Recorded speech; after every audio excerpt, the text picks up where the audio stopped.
bag. Oh, win!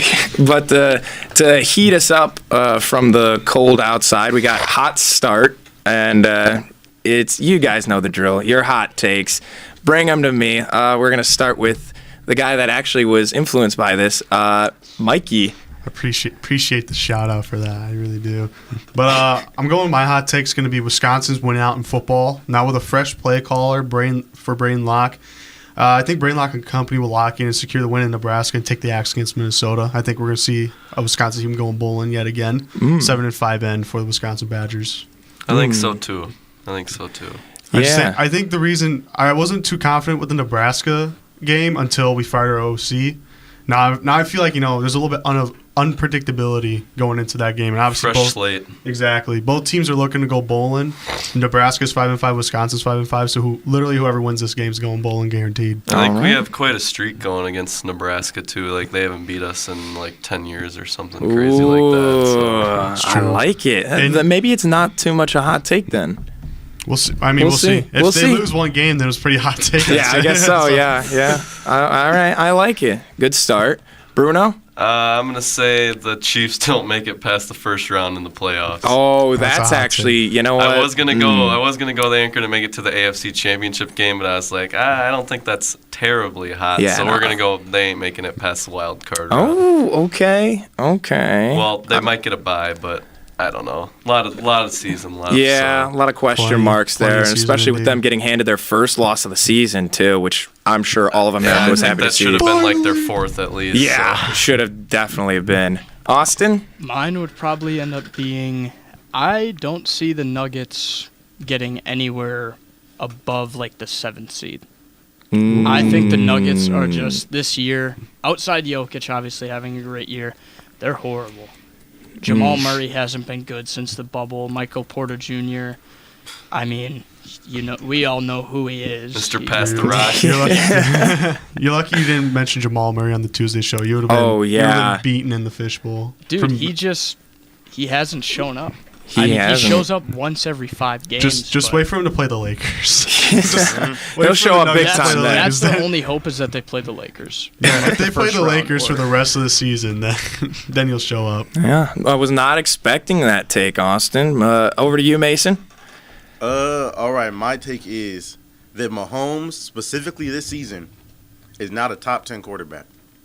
I like it. Yeah, I agree. Specifically this season. And I made a little list specifically. Okay. And really, now that I'm really looking at the list, I think I have like 12 quarterbacks. The last one's kind of iffy. So first off, I got Lamar. All right. Josh Allen. Joe Burrow. Matthew Stafford. Justin Herbert. Jordan Love. Baker Mayfield. Jared Goff. Jalen Hurts. And then after that, so that's at 9 right there. From 10 and down, it's a little bit iffy to where like, okay, maybe Mahomes. After that, I got Kyler Murray. Okay. Jaden Daniels is kind of iffy after that last week. I feel like that's a fair assessment. But at Kyler Murray, that's 10 specifically right there. But then another shaky one would be C.J. Stroud. But I think I might still have Mahomes over Stroud this season. I feel like Stroud's having a little bit more of a down year compared to last year. But I also feel like Stroud hasn't been as electric. Honestly, the only quarterback I really disagree, like hardcore disagree, would be Jalen Hurts. Personally, I don't think Jalen Hurts is that good. Well, I don't think Stafford's 4 either. I'm not a big Jalen Hurts guy personally.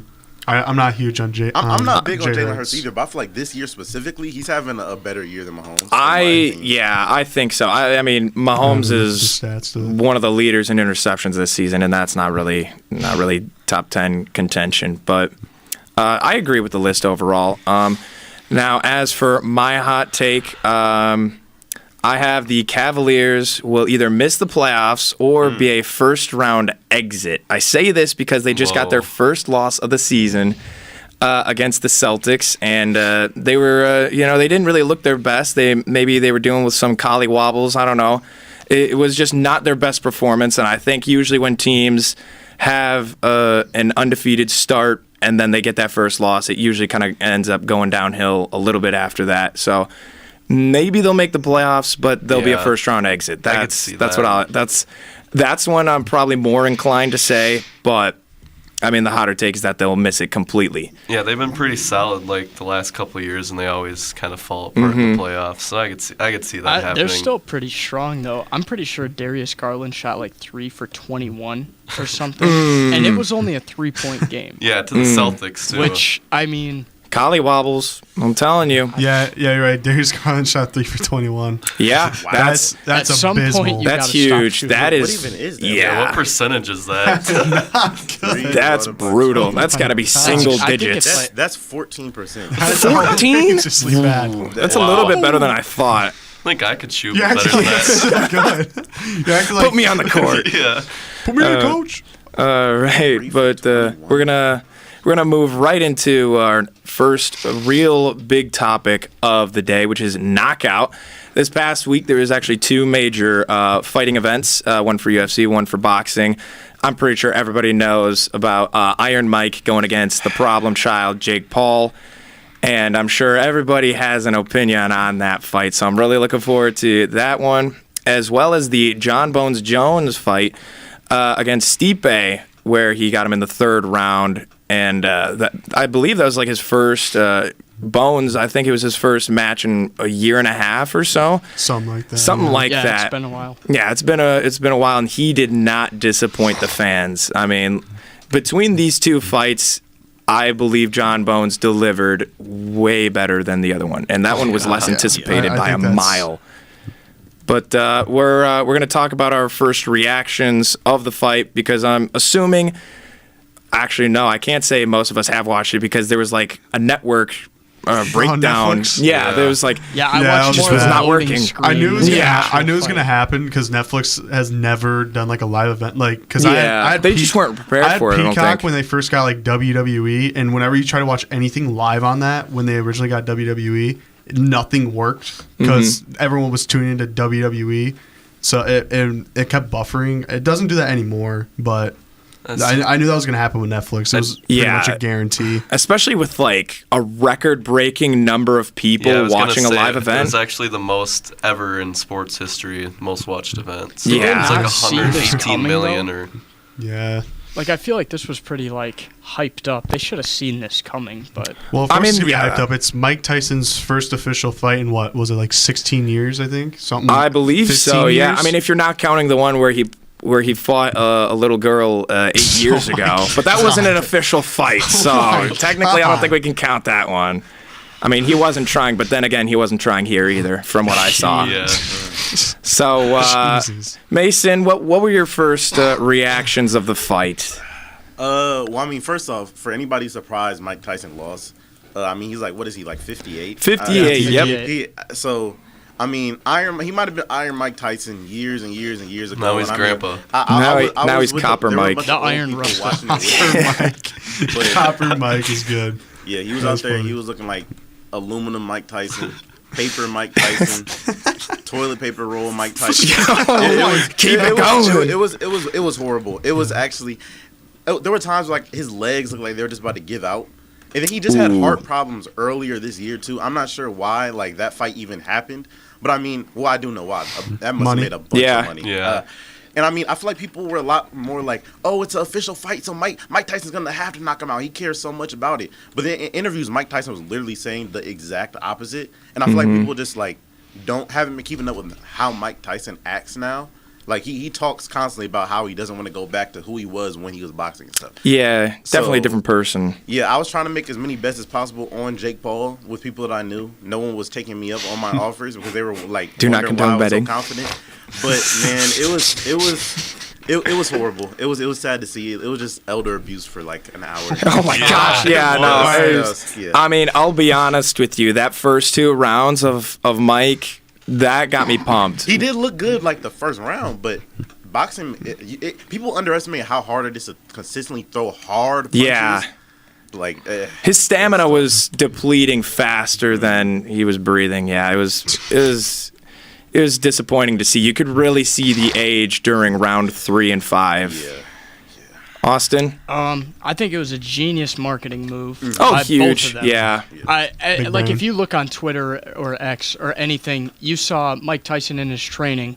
The dude could throw a punch. That's Like, what I'm he saying. was actually punching, and I think what happened is he was probably told by, a certain source, you're not going to do any of that today. You're just going to go around for, what is it, like not 16 minutes. Not saying exactly it's rigged, but something seems fishy because like his training videos, he had like a lot of energy and he was like he was punching the heck out of his trainer. He barely even threw any punches. Yeah, regardless. There's also a severe difference between training and the actual fight itself. Well, yeah, of course, yeah. You have that you also have to build remember up the adrenaline that kind of takes away your momentum. And you also have to remember Mike Tyson he's never really been a late round fighter either. So seeing him go pretty much dead after the second round was not really that surprising to me.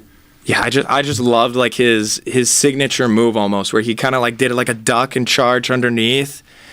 Seeing that in the first like 2 rounds was, I mean, that got me pumped to see. No, the fight for sure, they did a very good job, obviously showing those videos and the progression beforehand and all the talk. But I mean, if people didn't see that coming, that's kind of on them. I'm not a betting man, but if I was, I would have, obviously Jake Paul is the favorite. He clearly was the favorite, unfortunately. People were expecting to see Iron Mike, but he's how many years past his prime, and we're talking about health problems. Yeah, I mean, which is why I believe they originally moved the fight. Yeah, I don't know why this was a fight in the first place. Yeah. I don't know why Jake Paul keeps going after guys double his age. Yeah. He's calling out Canelo now. He's calling out Canelo, and so Ryan Garcia said that he wants to go against him. I don't know if we're going to see Jake Paul again.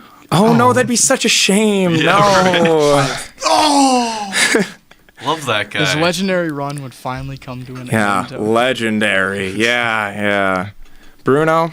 I mean, I think they've covered anything I got to say. I mean, Tyson, the only reason he obviously fought was he needed the money, I think. Yeah. After blowing it because I for all believe he these said years. He went bankrupt, didn't he? He declared bankruptcy at the So beginning of the year? like, Tiger. Yeah. After not having the income for quite some time, I think he didn't even care what happened, which I would do the same thing, man. $40 million, I'll get knocked out, sure. Yeah. So, well, he's got a business that I don't think I can say on air what kind of business it is, but it makes pretty good money.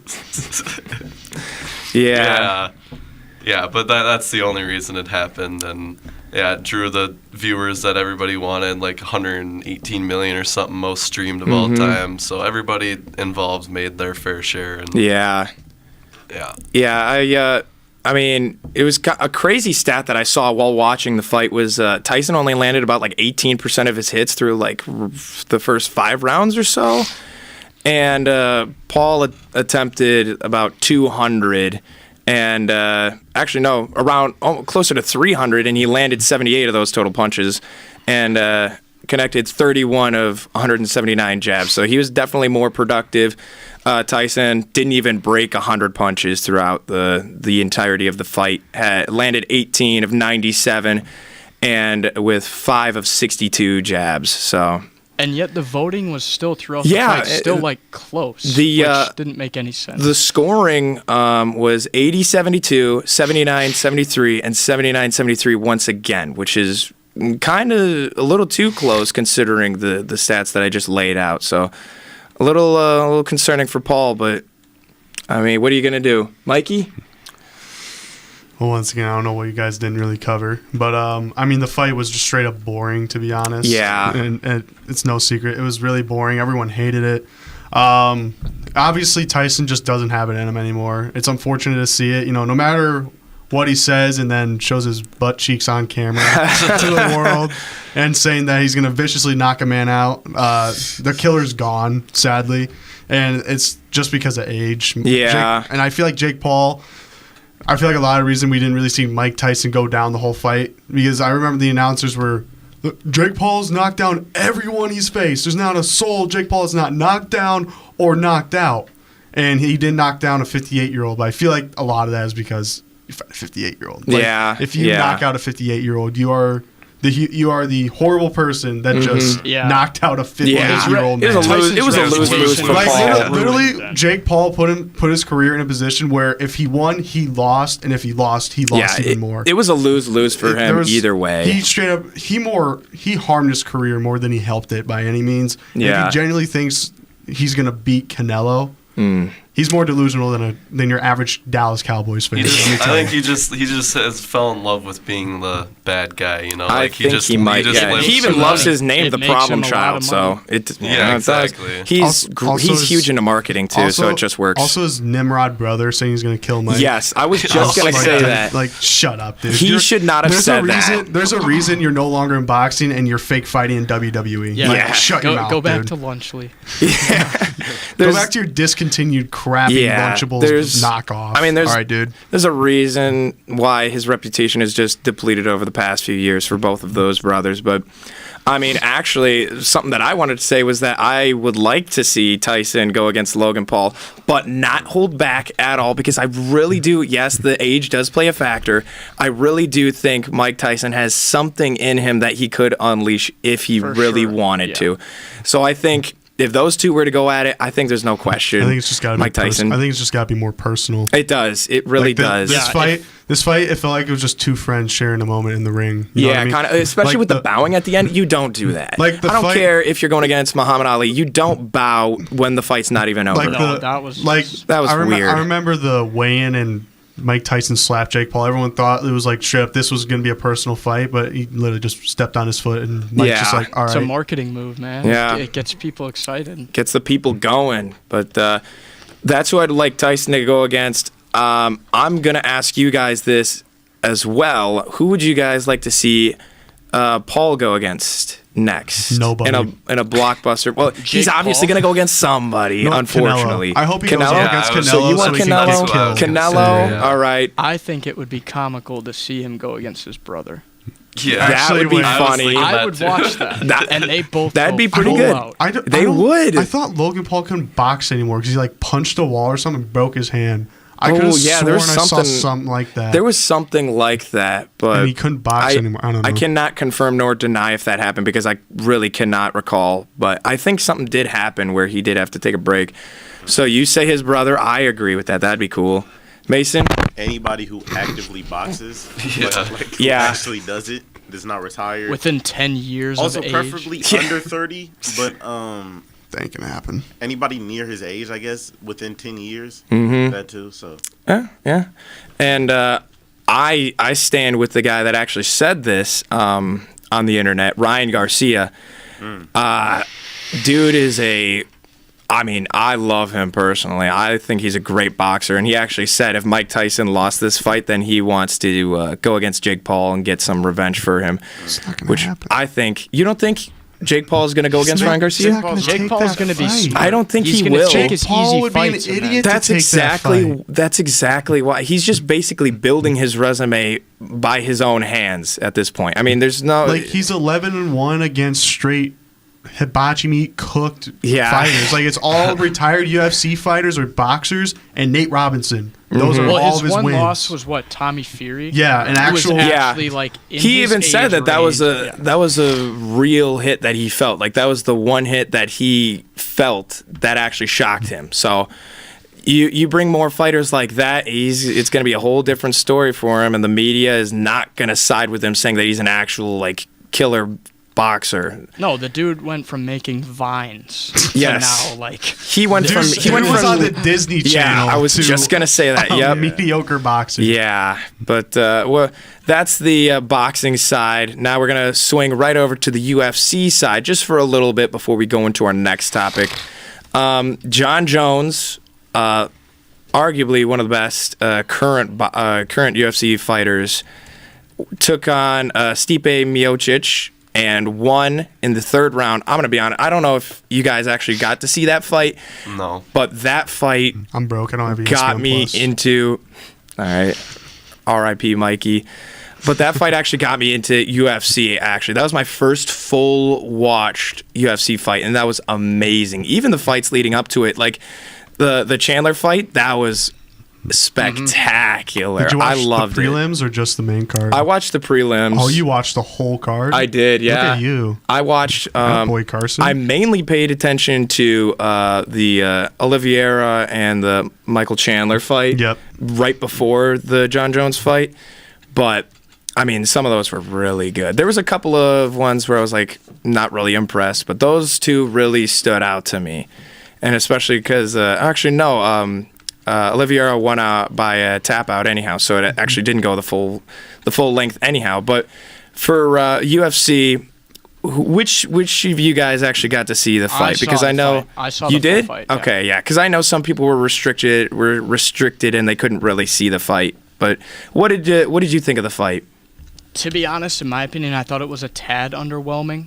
Obviously, we know John Jones was like the huge favorite, but Yeah. it just felt like he was just dominating. Yeah, he did dominate it, which was nice to see. Oh yeah, 100%. He came out swinging, literally. Now it's just how long is it going to take to get him down? Which, I mean, it's like, obviously it's exciting, but I always like when it's neck and neck. It's two guys. Oh, so you like the Chandler fight more because that one was a little bit more neck and neck. I didn't know who was going to win that. That's like what I think UFC should be. Obviously, you have John Jones, who is like the guy. He's going to knock these guys out. But I would rather see, two guys like an undercard there going all the rounds, fighting for everything they have because they haven't established as much as like John Jones has. And I really liked, first of all, the knockout blow that John Jones had was like, it really caught me off guard because all of a sudden he just like, he hit him and then he put his hands up in the air and he started walking away. I was like, wait, is it already done? It was like round 3. Too. I was like, round 3. I'm like, oh, that looks bad. And I'm like, and he's done. Yep. And it's over. Like, that was like, it was quick. Yeah. It was cool, but it was almost a little too quick. So, I mean, I kind of side with you with underwhelming, but I mean, just the full-on domination. It's like round 3. You're thinking, okay, they're going to try to get some big shots. And then he hits a big shot and you're like, and it's done now. Yep. Like, that was kind of. Yeah, that's the one thing that I don't really like about UFC is that one big hit and then you just kind of wasted like 3 hours of prelims. So, but with the Michael Chandler fight, I really liked at the end when Oliveira had him on his back, or he was wrapped around Chandler and then he slammed him down twice, got back up. Yeah, amazing effort by him. But if you guys don't have anything else to say about the UFC fight, we'll move over to the next one. I'm just gonna say this. I'm very sick and tired of Dana White glazing John Jones and not giving him any fights. That's all I'm gonna say about it. Because let's be real, I feel like Dana White's getting to a point where he's just trying to protect John Jones' legacy because John Jones gone for a year and a half and then he gets 42-year-old Stipe. Come on. Yeah, the fights seemed a little kind of favorited towards him. Come on, dude. Like, you don't throw Jones in the octagon for a year and a half, and then you give him Stipe Miocic on the butt end of his career, and then he retired after the fight because it's literally, I'm 42. I can't be really taking these shots. I'm not gonna be a championship fighter anymore, so I might as well just retire. Just hang up the gloves, and everyone's the entire media is gonna say John Jones retired Stipe. That was not the case whatsoever. Age retired Stipe. Yeah. And Dana White is not going to give John Jones Alex Pereira like everyone wants, but we'll see. We'll see. I think what's going on right now is because John Jones is the one who wants to go against Alex Pereira. He's the one who's talking about that. Apparently, and what I guess the people have been wanting, because I've been getting flooded with UFC stuff on my timeline all of a sudden, like since the fight. I've just been hearing a lot more about it. So Dana White, there's a guy named Tom Aspinall who's like, I guess, the next challenger for the belt. He's looking at Tom Aspinall. That's what's going to happen. But John Jones doesn't want to fight Tom Aspinall. He wants to fight Alex Pereira because John Jones, he said he doesn't even care about the belts. He just wants to do like legacy fights against like other people who are like GOAT level or pushing up on that type of thing. So, but Dana White's trying to book him against the Tom Aspinall guy, who I guess is like who's been trying to challenge John Jones for a while, and people are saying he might be able to beat him.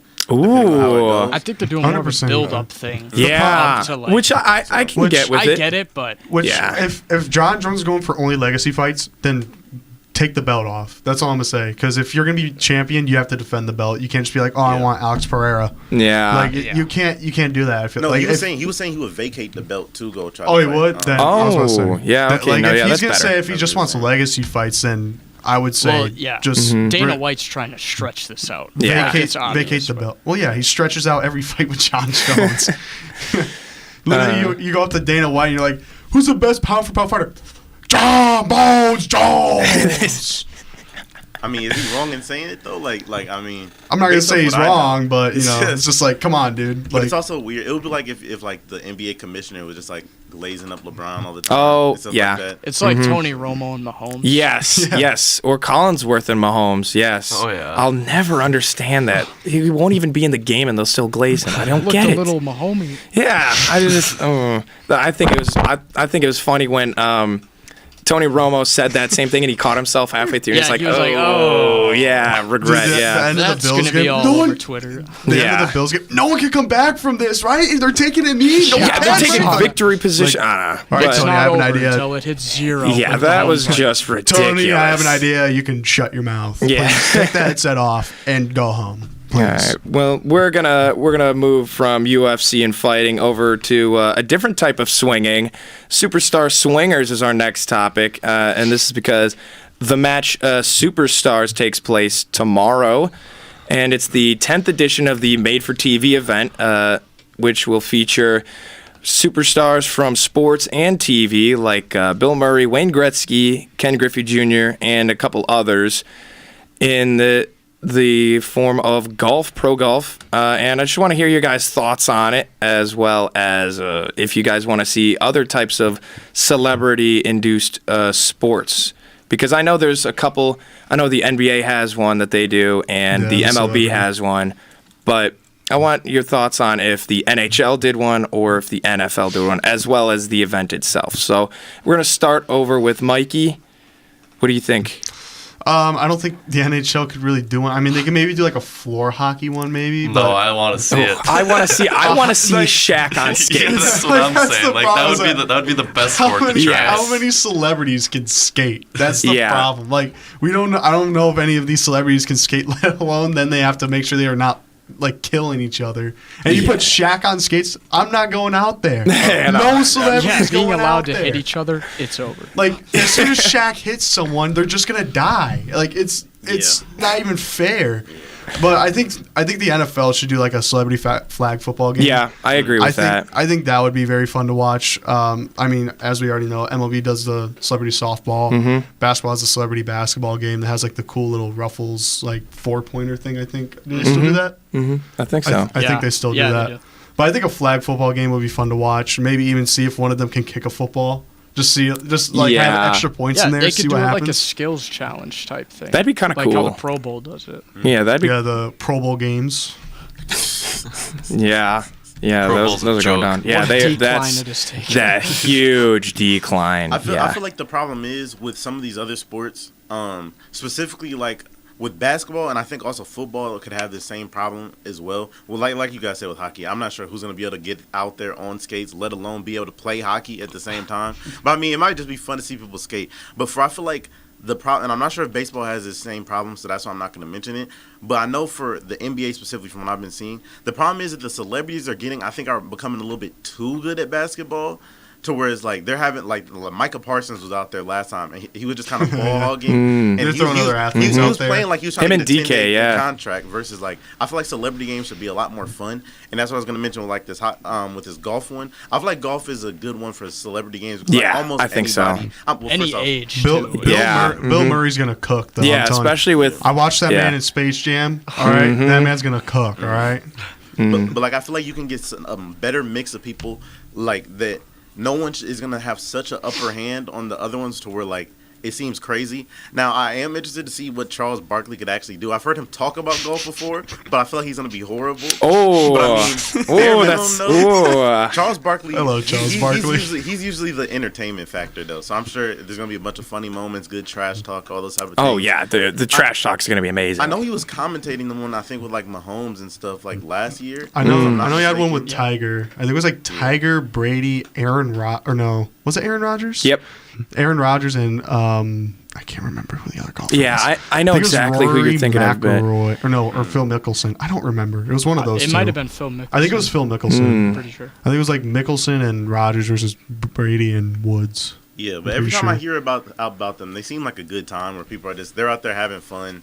I know the one I think it was last year where Mahomes and I think Kelsey were out there against maybe was it Josh Allen and somebody else? Yeah, it was Josh Allen. Yeah, I can't fully remember exactly who it was, but I know that was a lot of fun. And I think that's what I like about these celebrity games. I feel like they should just be about fun. Yeah. I mean, the competition factor should still be there, and I feel like with most people, they're going to be competitive anyways. But I feel like it's just going to be a good time, especially when you got like guys like Charles Barkley out there. Yeah. Comedians, different things like that. It should be a good time. Yeah, I think it's also going to be huge for the sport itself because not everybody is a huge fan of golf, but everybody loves Bill Murray. So I think the viewership for the sport itself is probably going to go up from there as well. So yeah, because when you're watching the PGA, it's always more serious. This is just this is just for fun. Everyone's cracking jokes and having a good time. PGA, no one's cracking jokes. It's just straight golf. Yeah, which I really like. But Austin, what would you say is your favorite duo here? Between them all, honestly. Yeah, if you need a recap, it's Murray Gretzky against Barkley and Griffey, and then on the 22nd, it's Wahlberg Phelps against Bargatze and Griffin. Wait, Bill Murray and Charles Barkley are playing the same game? Yes. That might be the greatest game of golf of all time. Well, he's That's thinking, going to be the greatest golf well, he's game thinking of all I'll time. give you mine, which is probably different, but Michael Phelps and Wahlberg, that's who I got. That's your winning duo? That's who you're saying too? Michael Phelps that'll is a be my good golfer, so yeah, that's who I got. Well, yeah, I mean, Phelps has competed at the WM Phoenix Open Pro-Am, so, I mean, I think he might be carrying that team because I think Wahlberg on his off time, he is playing golf. Yeah, I'm sure all these guys are because they got definitely millions of Murray. dollars. Especially Definitely Murray because in Zombieland he mentions how he like put the makeup on to go and play. Yeah, like so. all these guys are like retired. This is what you do. So, but yeah, if you're in between, say like a movie, you've got countless, time and money to just do whatever you want. Yeah. If Wayne Gretzky ever plays a bunch of golf. I mean, he must if he's playing the match. I guess, see, that's the one guy on here that I'm not sure if he's going to be good or not because that's why they put him in with Bill Murray. It's just Gretzky, and it's like you can't really count him out because, I mean, he is also swinging the puck. So I mean, maybe the hand motion's the same. Maybe some muscle memory there. He's been hitting slap shots. Yeah, he's gonna be. That's what I was thinking too with Ken Griffey too, swinging. Oh yeah. They got the foundation down. Right. You know what? But baseball does as heck does not translate to golf. No, definitely not. As someone that played golf and baseball like back to back, that does not translate whatsoever. Yeah. I can tell you with sheer confidence, it does not translate. Yeah, that's got to be a wacky transformation. One thing I think they should do, and based off the names here, like I'd already have two of them. First off, I'd be surprised that he never was in one. But has Michael Jordan ever been one of these? Because I know he's a big golfer. I actually thought that he was in this one, but I think he has. But what I think they should do like a GOAT competition with like all. So it should be like a Tom Brady, Wayne Gretzky. Apparently he can golf from here. Michael Phelps. Like get a bunch of. This guy's cooking. I'm loving this. Get a bunch of different. Get like all the GOATs from the different ones. They almost all play golf, and just get them out there. Maybe throw LeBron in there too. I'm sure he might be able to put Tony Hawk in there too. Why not? TNT Sports. Are we listening right now? This guy's got an idea. How much money that would make? Get Steph Curry out there too. Exactly. Yeah, Steph Curry. Oh, I feel like that would make a crazy amounts of money, and I feel like lots of them would actually be pretty decent enough for like you're watching it. It'd be fun to watch. I feel like that would be a great time. I know Michael Jordan, Tom Brady would definitely be insane because they both golf even a just lot. watching head to head of them. That would be trash talk. Oh, dude, it would be insane. I think Jordan's got Brady in that though. Dude, Jordan would be like, I bet $100 grand right now. I outscore you by 5. He would do that 100%. But it'd be more than $100 grand. It'd be entertaining though. Like it'd be really awesome. That'd be so fun. Now I don't know. I hope they are, but I don't know if they are mic'd up or not. I think they are. I think they are. I'm pretty sure they are. All right, good, because that's what makes the match. I feel like is that they're mic'd up and then you hear everything they're saying. Yeah, I didn't know if it was like they're not going to speak and it's just about them playing. But I'm glad that they're going to display their personality full motion, which is going to be great. Now, did you say your duo, or are you siding with Bruno? I'm stuck between Barkley and Griffey and Phelps and Wahlberg. I feel like it's kind of like those are the two like. Yeah, that was my second one too. Those are the two close ones. Well, I'll say this to maybe this will sway you, but Bargatze and Griffin both competed at this year's American Century Championship. So if that helps you. If that helps you decide. It doesn't. Okay, well, It doesn't help. I'm just saying that each one of these players has some sort of connection or skill trait to this, which is why they were picked. So it just helps that they have some name value. So each one, you can't really go wrong. Again, the only one that I can't really side with is Gretzky, but maybe he'll surprise me. But I'll actually swing this question over to the both of you, Mikey and Mason, considering that both Bruno and Austin said theirs. Which duo do you think is gonna take it? Bill Murray and Wayne Gretzky. Yeah, I forgot that you did say that. Yeah, you've been pretty adamant about that too. So yeah, I'm pretty confident in both of their abilities. Fair enough. So I'd have to say I'm pretty much stuck between the same two teams that were being talked about earlier. Now, my team, for which one I'll be rooting for, just this off like the entertainment factor. And if they win, I'll be surprised. I won't say I'll be surprised. I'm sure everybody out there has a chance of winning. But the Charles Barkley team, Charles Barkley's probably one of the he's top 3 funniest people on earth to me. Just naturally yes, funny. He's hilarious. I feel like even just the entertainment factor, it's hard to not cheer for him. But I feel like he's just bad at stuff. I like the Michael. It's just bad at everything but basketball. I don't know. I feel like the Michael Phelps team. I've heard Michael Phelps can actually really golf pretty well. So, I mean, he's also he's good at stuff. So I mean, I think I'm gonna go with the Michael Phelps team. Okay, all right. So yeah, you would have them going. You would have Wahlberg, Phelps over Bargatze and Griffin. Okay, okay, I see it. Mark Wahlberg is a dog at golf too. That's gonna be a good team. I mean, yeah. Honestly, it wouldn't shock me. Yeah. All right. I agree with it. Me personally, I think I'm taking Barkley and Griffey, but it's a good call. Yeah. Now, this is the format of this. I did forget to mention is a scramble, and it's a team format which each golfer plays in their own shot, but teams choose the best lie from which to hit successive shots after teeing off. Once a lie is chosen, both players will hit from the selected spot. So it's a little bit different than traditional golf, but granted, I think this is probably going to be more fun to watch anyway with that kind of format, especially with the duos. And what do you guys think about this format? Do you guys like it better than the traditional one-on-one, or do you like duos better? Because me personally, I think I like duos. I think it's more I'm pretty sure entertaining. they did that with Clay and Steph. Yeah, They did scramble, I thought. Yeah, I like the scramble more. Yeah, it's just, I mean, having duos obviously just brings in more, especially when they do stuff like that, like Travis and Mahomes or Steph and Clay. Like makes it more personal to you. Known duos. I like that. Yeah, you can almost connect to their banter or their play style or whatever. Definitely more entertaining. Yes, too. exactly. Exactly what I'm getting at. Yeah. So me personally, I do like the duos and the scramble format. But with that being said, we're gonna move on to nothing better than Hawks and hockey. Of course, Wednesday's specialty. Breaking news that actually happened recently within the past 2 days is the Bruins fired their coach, Montgomery, which is a huge shock to me. And we're also going to be talking about the first month of the season being done. Who are pretenders? Who are contenders? Who are the skaters in talk for MVP? As well as where are the Bruins sitting at now without their head coach and the interim coach being Joe Sacco taking over, as well as what has shocked you so far. So let's get it started with Austin this time. All right. I didn't have a ton of time to get all my stuff, but for my contenders, I would say the Jets. Okay. That's fair. Yeah, That's I a safe see pick. it. That's a safe pick. Yeah, That's safe. They've been pretty hot scoring wise. Arguably the best team in hockey currently. Yeah, that's what I would say. Mhm. For pretenders, I would say the Rangers would be my team. That's also fair. as pretenders. Yeah, Oof. I would. They I mean, started they're Okay. fourth right now. They Okay. slipped.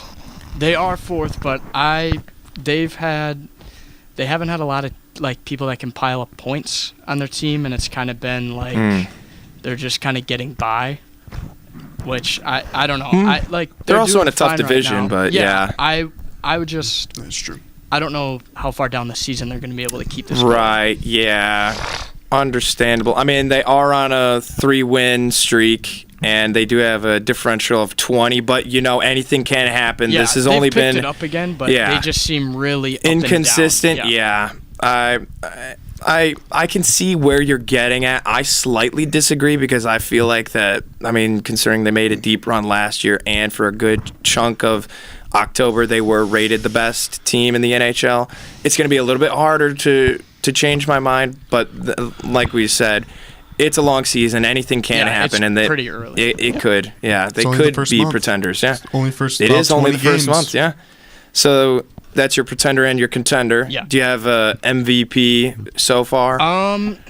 I looked at 2. McDavid, obviously, is Yeah, pretty but high. It's like And Injured. then, Yeah. I don't know how to say his name for the Minnesota Kirill Wild. Kaprizov. was Oh, mine. Kaprizov. He has, he's come off to a very hot start. I know Just you're probably, king. Yeah, King. you're My having a king. great shot. Yes. I'm pretty sure he had like 16 games with a plus-minus of plus 16 so Yeah. far this year. He's just been, Absolute dog. Yeah. Now, Bruno.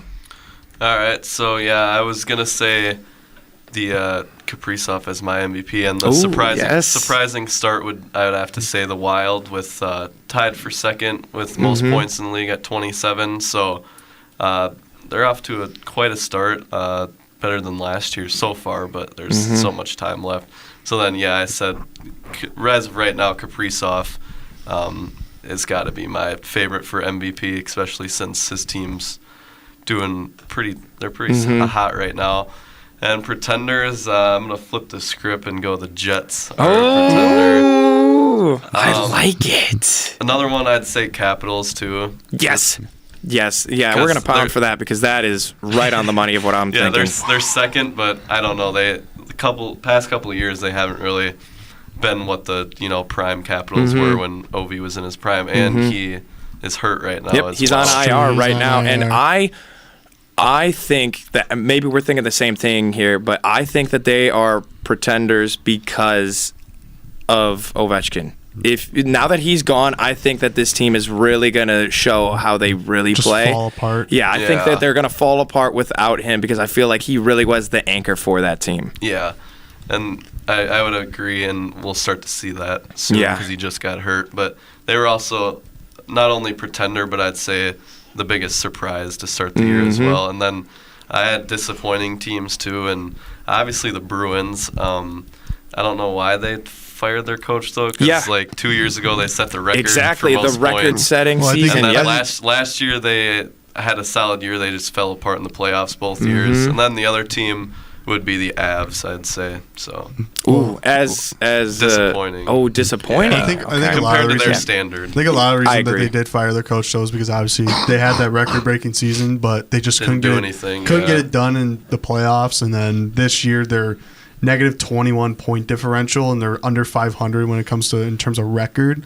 I think they're 8-9-1. I think. I it just is. thought it was a little early in the season to make the call. Yeah, it's but a little was like too when the early. Bucks It is fired pretty early. Adrian Yeah. Griffin. Yeah. Yes. Things- Exactly. Things aren't great, but they're not that bad to Yeah. the point where Not it's like, yet. no, Yeah. Should not have pulled the plug on that. Matter of fact, from an outside source, and by outside source I mean as a fellow student here at Whitewater who's a Bruins fan, told me that that he thinks that it was just a scapegoat for the GM because the GM has, and I'll even attest to this, has not He's been- made some good calls. Yeah, he's been pretty bad. Yeah. to say the least. Yeah, you He's see been- that a decent amount in he's been sports. something. Yeah, Yeah. it's almost always It's the a- head coach's fault, no matter. Yeah, Yeah. which is really frustrating because good coaches get let go for no reason. Like, I think Montgomery is a really good coach. I think he should have stayed there. I think he could have turned them around.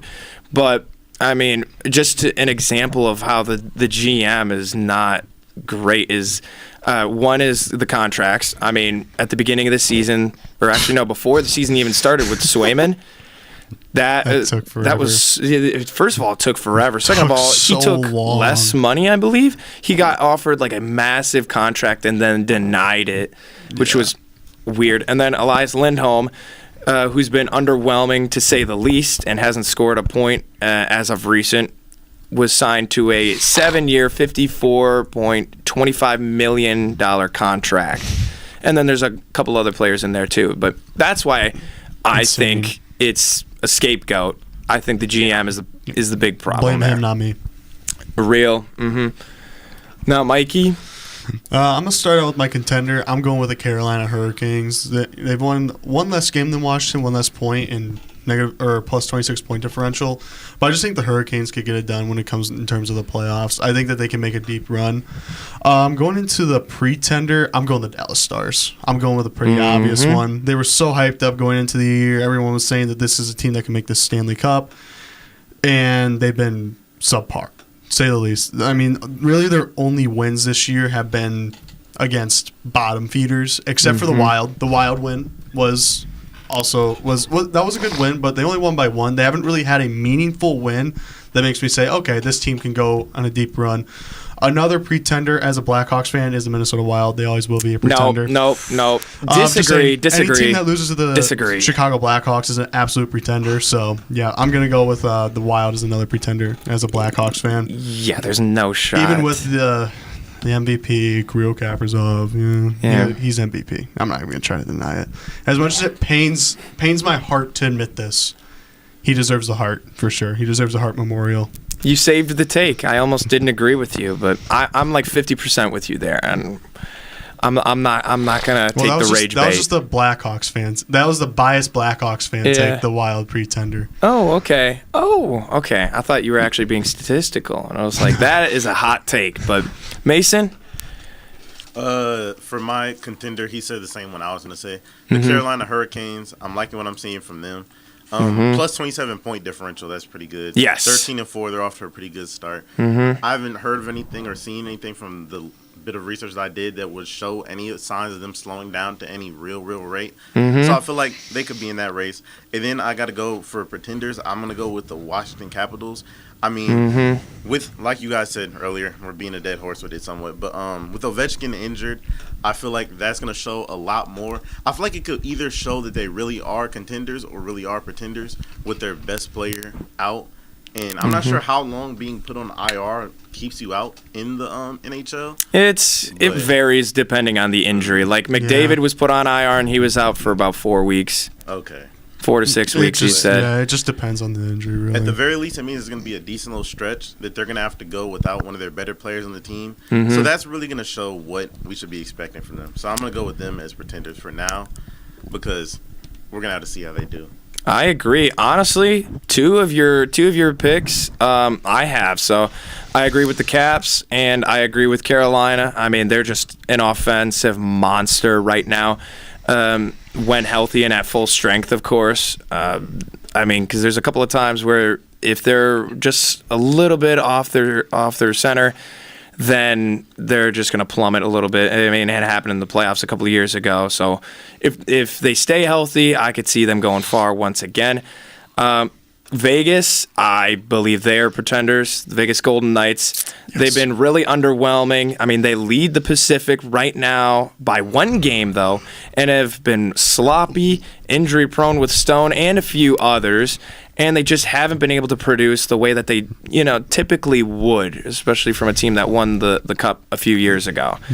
The Wild, I have as contenders massively, just probably as most of the world would right now. This one's a shout out for Hunter. I think that they're contenders for the fact that they've been so dominant on offense with the masterclass, like the MVP that we've talked about, Kaprizov, as well with the young talent of Brock Faber on defense, and Eriksson Ek is a good secondary player to pair with Kirill. Not to mention that one of the better duos as of recent, I would say. I wouldn't say that they're like the best, but they can be good when needed, is Gus the Bus and Mark Fleury. And this team has so many upsides from youth to veterans on both sides. So I think that is my biggest contender. That's fair. Yeah. And if you guys have any takes on the Bruins before we move on to the final topic, none whatsoever? Well, I think I think we were talking about this earlier. I think we saw a thing that they were canceling practices. Because of their firings, because they fired both head coach and assistant coach. They're just in the worst position possible. It's just going to plummet for them from now on. Currently, you're negative. You're fourth in the Atlantic, and let's just say the wild card spot for the Atlantic is real tight, but for the teams below 500 right now. Mm-hmm. And I mean, negative 21 point differential, and you're 8-9, which is insane. That just shows the inconsistency. Mm-hmm. Yeah, it just shows the inconsistency in your team. It's going to take a lot for them. I believe it's Brad Marchand is how you say the captain. Mm. He said that himself in an interview that the firing was on the players not doing their jobs and not really as much the coaching. Yeah, and he said another reason right there. If you have your own players saying that it's their fault and that it's, the coaching is fine, they're just not going out there, I do like that's your GM. Not good for the locker room. That's your GM not bringing in their exactly. Yep. Another reason to attest to the GM being at fault. It's not too late to bring him back. Morale is low. I think he's going to just keep flying under the radar. Yeah. For a while. It's unfortunate for that very reason. But it's Boston. They deserve it. Yeah. One last thing I'll say before we get into our next topic is I think Edmonton has the potential to be contenders. But we're going to move right into mid-season form, which is more than likely going to be our last topic of the day, considering the time that we have left.